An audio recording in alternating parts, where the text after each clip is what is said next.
What's up guys, it's the Devil's Talon here, and in today's video we're going to be analyzing 3 of the best controller players in EU, and that is CRR, Letshe, and Wolfiez, and how they dominate trios in not only in arena, but in stacked trio scrims.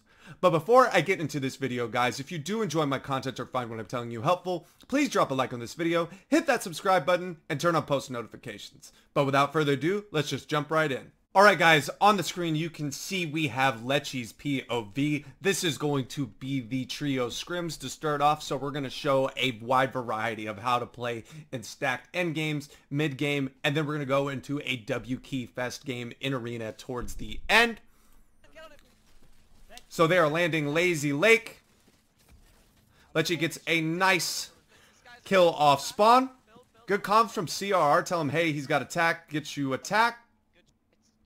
They go for the res. And then CRR is explaining how he died. Beautiful. Really good job. Notice how they're sitting here towards mid. They get a nice little mid-game impact. All different angles here, right? Look, Wolfiez right here. CRR to the right. And then Letshe right here. Different angles.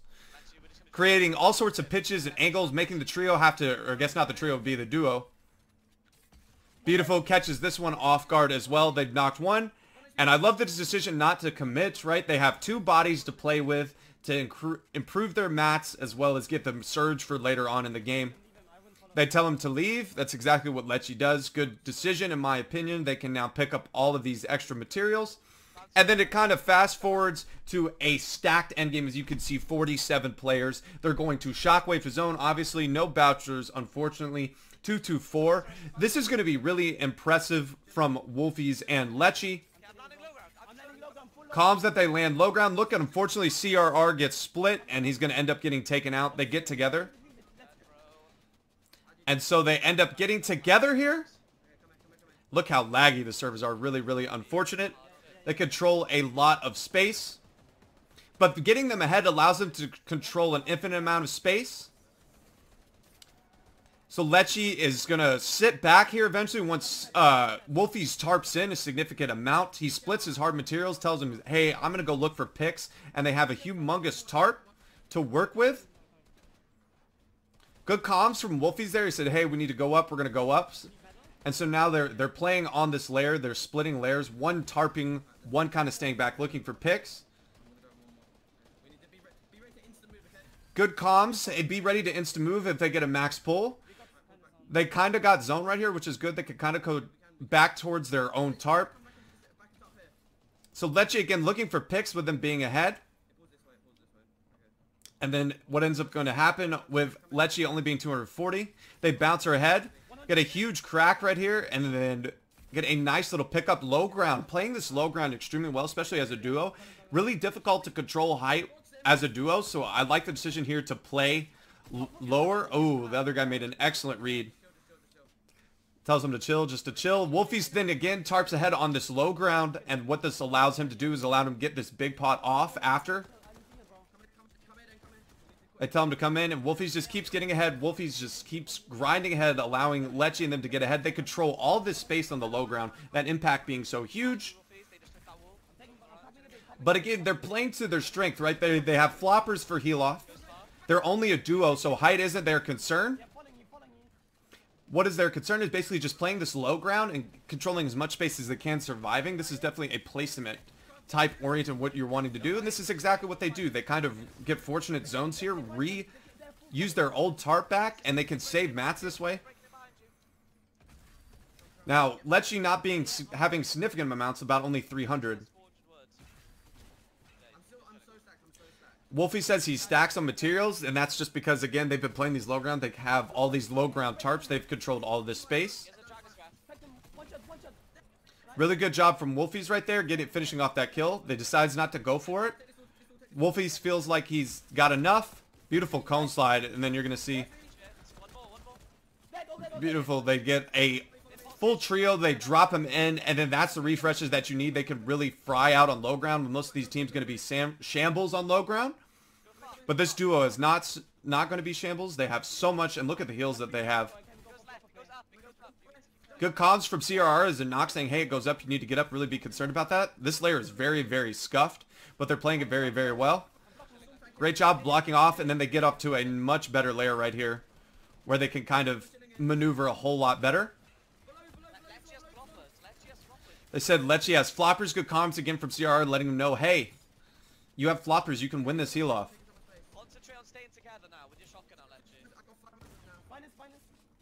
They have 500 mats, and again, he ended up having to eat one of his floppers. Notice how they're controlling so much of the space ahead on low ground, right? And giving no one an opportunity. 250 mats right here for Letshe. Tell him to give the shield fish. Drops the big. I think that's a decision. And then they get a nice little shambles low ground player. They said he basically has 4 essential heals. I guess 3. The shield fish doesn't count. He gets in and tanks. Builds all the space ahead with what little mats he has. He's going to end up popping. Gets a nice little crack right here. And then builds off. Extends. Get his... And doesn't even need the floppers that pre-fight being so example. And they did that all on low ground. Now let's just talk about why that was so effective. They played to the strength of their loadout and the fact that they were down a man. They had a good amount of mats through their bouncer rotation and were always playing ahead. Wolfie's getting ahead, controlling a lot of space. Letshe playing more back in the tarp, looking for individual picks. The biggest part of that was the trio pickup that they ended up dropping down, getting a full refresh of 3 bodies. That was absolutely massive. But notice how they never ever made any plays for elevation. Why? Because their loadout told them to play low. They were down a teammate, so they're down at 1500 max possible. They don't have any shocks. They don't have any bouncers. They don't have RPGs. They don't have a ton of spraying. Their best option was to maximize placement low and pick on shambles player and drop people down to the ultimate low ground. Low ground can be very, very effective if you have materials because you're dropping people down. People above have to worry about people above them as well, but also below. When you're on ultimate low ground, you only have to worry about your left, right, and behind and what's above you. When you're on a mid layer, sometimes you have to worry about down below, but that's one of the benefits. And with them being a duo, that was really the optimal play. And you're going to see why as they stayed on low ground pretty much the entirety from 5th all the way to 9th. They did get some fortunate zones to go back, but those pickups and then getting those heals, playing their heals, which is again playing placement with floppers, gets them the victory royale in this stack trio game. Now let's move on to a W key type game in arena where they're actually just playing normal arena. All right, so we're going to have Salty Towers land for CRR. Wolfiez ends up dying. Letche's here as well. They get a wall. 72, good right-hand peek angle. Good clothes slide. Flocks like a fish. Absolutely clipped. Let's just take a look at that. That was really, really, really excellent. I'll turn them down so it doesn't sound strange in slow-mo. But they did it. That was really, really, really good by Letshe right here. If I can figure out to slow down option. Jeez. All right, so we're going to see just kind of that whole entire engagement was excellent.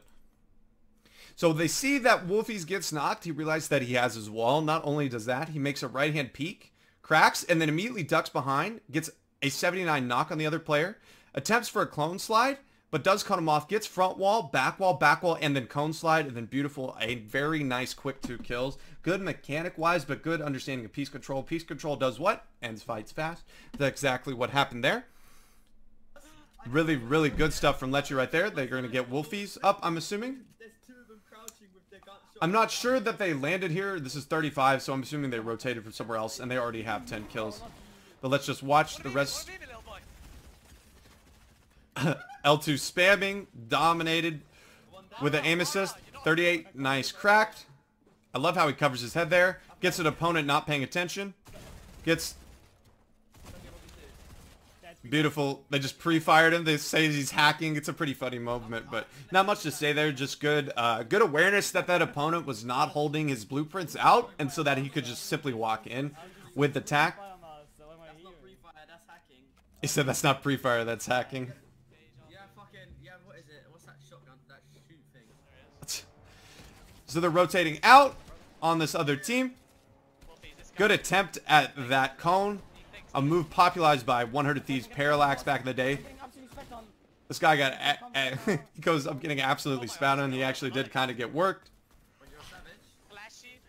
This is really a bad situation. Notice how he split from his trio. He has no extra heals. He goes, I'm almost dead. I don't have any heals. This is exactly good comms. And it's so beautifully, CRR comes over there. Tells him to get in. CR, Mitra Classic in. Gets a huge, nice little crack.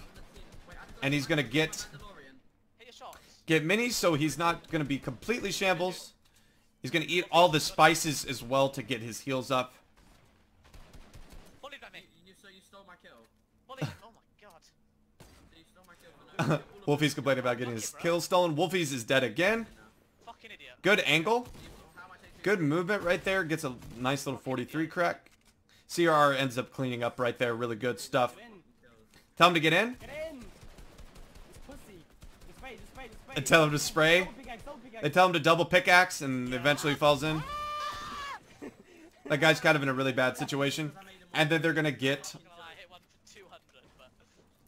Wolfiez up. Their bouncer shocking. Notice how they're kind of all over the place. Just keying around. Beautiful. Oh my goodness. Absolutely horked. Notice taking preference for the charge over the attack. It really is a preference thing. I feel like at lower levels the charge is definitely superior. But I think a purple tack is probably better than a purple charge, just for its versatility and ability to actually run through and use edits with it. But when you're talking about a green, I think green charge is definitely better than a green tack. Really good mechanics here from Letshe. Imagine if he doesn't choke this here. Oh my goodness. Almost blendered that kid. Would have been a Taj if he hadn't choked 3 clips, but a good example of piece control, getting that back wall off. In my box, in my box. This is really scuffed. Look at him, he looks so lost. Good decision to go back down, get his heals off. As he's playing a little bit dangerously. Gets one of his heals off. CR ends up getting the finish. They drop this kid down. You shooting me? He goes, you're shooting me. He holds a triple charge and then hits a nice 158 triple charge. Again, even with green, that's sometimes with 10 kills, it's surprising that he doesn't have anything better as of yet. But really good job. Just finishing it off. CRR is dead this time. Cracks him. Oh my god, he's a controller player. He goes, oh my god, he's a controller player. How does this shit? Who the fuck am I playing with? Let me just check Wolfiez skills. And then so now Wolfiez, we're going to get to see some Wolfiez gameplay. Only 2 kills. What am I seeing? How did he fucking die to a random? 2 kills. They're giving him a trash because he's rebooting him so much. Kills. What do you mean I've only got 2 kills? Because you're feeding. What? You're feeding. Doesn't make any sense. He's saying that CR is getting fed kills, which is kind of funny. I mean, obviously not true, but So bullshit, man. I'm a loser. Yeah, what am I supposed to do? How am I supposed to get fucking kills? he said, how's he supposed to get kills? He's We can't even steal your kills right now, so there's no excuse. cranking on this kid. I love you, man. Misses the... No excuses, no excuses. He's saying no excuses. Almost tries to Taj him. He's going for the clip, bro. Gets fried from behind. Hits down to 17 HP. Wolfiez again violated. Oh my god, he went for the pickaxe, 1v3 pickaxe. Imagine if that guy had 1v3 the big Letshe CR and Wolfiez by ending with a pickaxe. That would have been a nice little TikTok, but unfortunate. Guy chokes and it's going to result in Wolfiez being able to clutch up here. Using a good amount of space right here. My god, It's a 1v3. a 1v3 situation. Tells him to go up. Really good. He can get his mats. Can he get 6 kills this game? He's going to get the sniper. I love sitting behind the cone. Gets a nice 115. Now he's at significant health advantage. Almost catches him off. Can't stay in storm too long. Bouncers. In mid-air, just fries. Gets the quick 50 siphon. And now there's 2. Yummy, gotta let it be, but it's that journey. Banana, Really banana. nasty. 92. Big crack. And then 79 GG's. The other person died to storm. Really great stuff from this trio. The biggest takeaway I saw from the first gameplay from Letshe, CRR, and Wolfiez was their understanding of how to maximize their loadout to provide the biggest amount of success. When that shockwave went off and CRR got sent off, they decided immediately to play to low ground, use their materials, and then go for impacts by dropping players down or catching other players that just happened to be maybe fall down, shot down, or decided to go down on their own. This allowed them to control a ton of space.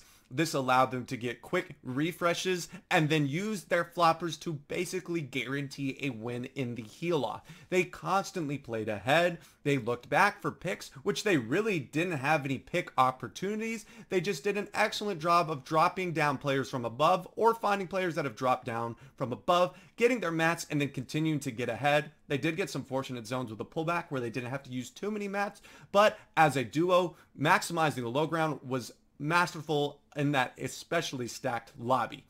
When it came to game 2, they are just kind of having fun and vibing, giving each other razzing, and sometimes that's a good part of playing Fortnite and just WKing in general, is having a good loose mentality accompanied with insane skill, as you saw Letche's mechanics on display early on in Salty Towers, and you saw Wolfie's mechanical skill as well later on. There wasn't too much technicality in terms of pinching, just really good examples of piece control and playing together, especially when Letshe was about 20 HP. You notice CR instantly went over to him, helped him, allowed him to get a nice pick when they 2v1 that opponent that was sitting in wood, and they ended up pretty much slaying out the rest of the lobby, dropping over 30 kills with Wolfiez with a very nice solo clutch.